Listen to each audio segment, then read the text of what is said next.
Okay, let's unpack this. Today, we're embarking on a deep dive into an idea that's, well, it's fascinating, and for many, maybe quite uncomfortable, how we divide ourselves. And we're not talking about the usual lines like race or class here. Instead, we're going to explore a concept the source material we're looking at boldly calls cultural apartheid.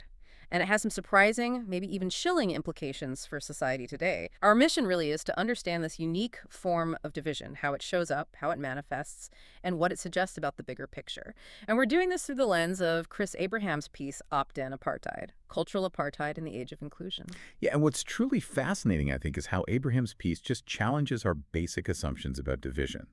He suggests that this isn't, traditional oppression from the top down. It's something different, something chosen, maybe community enforced, I think quite subtle. The core definition he gives is really clear. Cultural apartheid is when identity is policed not by melanin, but by perceived assimilation or deviation from the dominant cultural group, whether that group is minority or majority. So the shift is from the outside markers to internal ones, Yeah, behavior. exactly. It's about behavior, about how you act, not just how you look.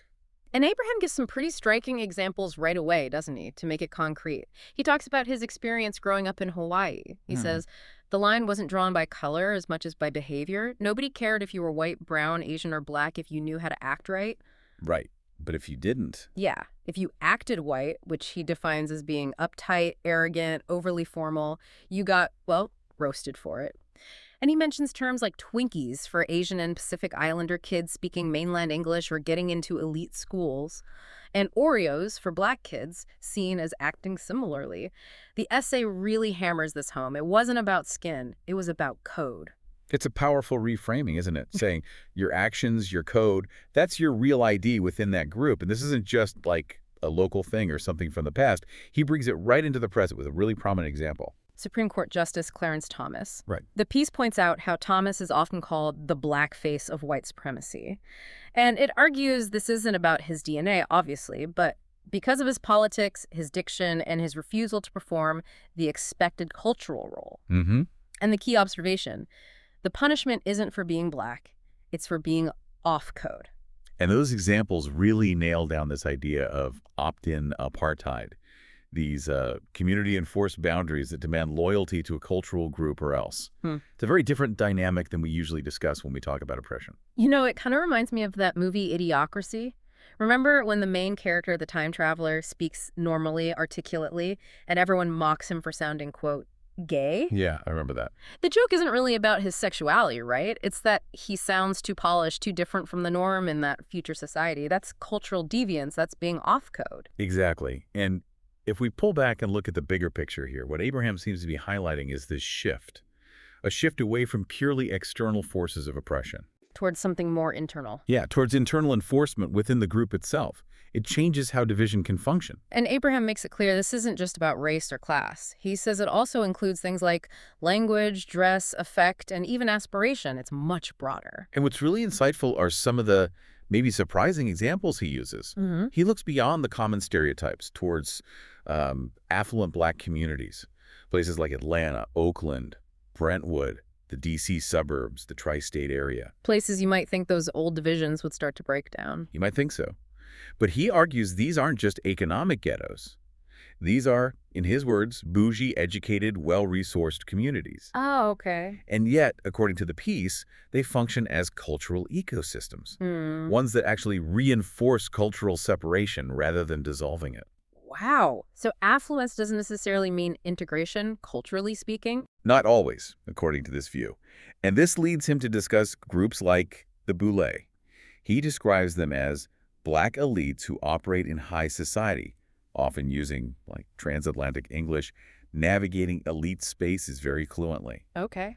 But the crucial point he makes is that they're often seen as less black by cultural nationalists. Mm-hmm. And it's not because of their wealth or their politics necessarily. Just because they don't stick to the expected code. Exactly. Mm. Because they code switch effectively, or maybe they never coded in that expected way to begin with. This also sort of connects to that whole Ebonics debate back in the 90s, which the author mentions. Right. He calls it a controversial but revealing attempt to codify cultural speech and resist linguistic assimilation. So it wasn't just about language, but identity. Yeah, it highlighted how deep these cultural markers run. It was about identity and loyalty, about resisting the pull of the so-called master's tongue. Okay, so we've kind of defined this cultural policing, this code, Yeah. but what's the actual cost? What's the impact? Abraham seems to think it's pretty significant. Oh, absolutely. He puts it very starkly. He says, when speech becomes a badge, it becomes a prison. It's a really powerful metaphor for how this can limit people. A prison. Yeah. That hits hard. How does that prison work? How does that cage manifest itself? Well, he explains it like this. When ambition becomes acting white, when etiquette becomes betrayal, when eloquence is met with side-eye, the doors don't close from the outside. We close them ourselves. So it's self-imposed. That's the argument. Yeah. And he shares this really personal story about his mother, how she raised him to be fluent in both worlds. At home, it's very proper, Manhattan English, NPR, PBS, etiquette, poetry, atlases. Okay. But outside, she let him run wild with pigeon slip as rap raplinger, the local Hawaiian vernacular. So she was teaching him code switching, basically, Right. as a tool. Exactly. He got fluent in the local way of speaking, but she always taught him to switch back. She saw it as preparation, as a necessary survival skill. Mm-hmm. And yet, Abraham observes, in today's world, it's treated like treason. That difference in perception is key. It really is. And it raises this important question. How does this internal policing compare to, say, traditional external racism? The essay draws a sharp contrast. Abraham mentions going into white supremacist online spaces.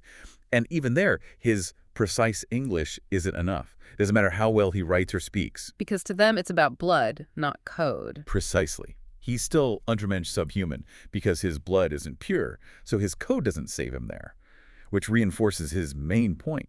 This isn't just about race or language or class in isolation. It's about culture and who gets to own it, define it, gatekeep it. And let's be really clear here, because Abraham emphasizes this too. There's nothing inherently wrong with cultural pride. That's vital. Absolutely. But here's where he draws the line. When it becomes an opt-in apartheid, when it starts to punish success, ambition, assimilation, or even basic competence, it stops being pride. It starts being a cage. And then he takes it a step further. He suggests this cultural apartheid isn't even the whole story. He proposes it might be part of something. This is where it gets really provocative, right? He calls it only one part of a broader design. A design he labels a program of opt-in control, or even eugenics with a smile. Which is a deeply chilling phrase. It is. The idea he puts forward is, essentially, if the powers that be, the man, as he puts it, can convince whole groups to self-select out of success, reproduction, and mobility, he doesn't need to suppress you. You'll do it for him. He calls it social engineering in plain sight. And he lists some specific strategies he sees at play. First, convincing communities that striving for excellence is a betrayal. Okay. Second, framing ambition as assimilation, as selling out. Third, pushing narratives that valorize grievance over growth, focusing on past wrongs rather than future progress. And finally, celebrating cultural insularity and shame code switching, making it seem wrong to adapt or operate in different cultural contexts. And it doesn't stop there. He talks about incentivizing dependence, making it, quote, easier to live on the dole than to start a business, penalizing families for staying together, discouraging marriage, elevating the value of abortion and childlessness while mocking those who build households, and celebrating isolation, delay, and sterilization, literally and metaphorically. It's a bleak picture of manipulation. It really is, and the shift he outlines is profound. To summarize his point, we've gone from forced segregation to self-imposed separation, from externally mandated sterility to culturally celebrated barrenness, from being told we can't succeed to proudly declaring we won't even try. It's a sobering trajectory that Abraham wants us to see. So, wrapping this up, what does this all mean for us, for you listening? This deep dive into cultural apartheid, as Abraham frames it, really reveals a complex, often hidden dynamic. It forces us, I think, to grapple with his final, quite stark assertion. This isn't just cultural apartheid. It's opt-in apartheid, wrapped in identity, pride, and served up as justice. Yeah. And connecting this back to the listener, it leaves us with a really critical question to think about.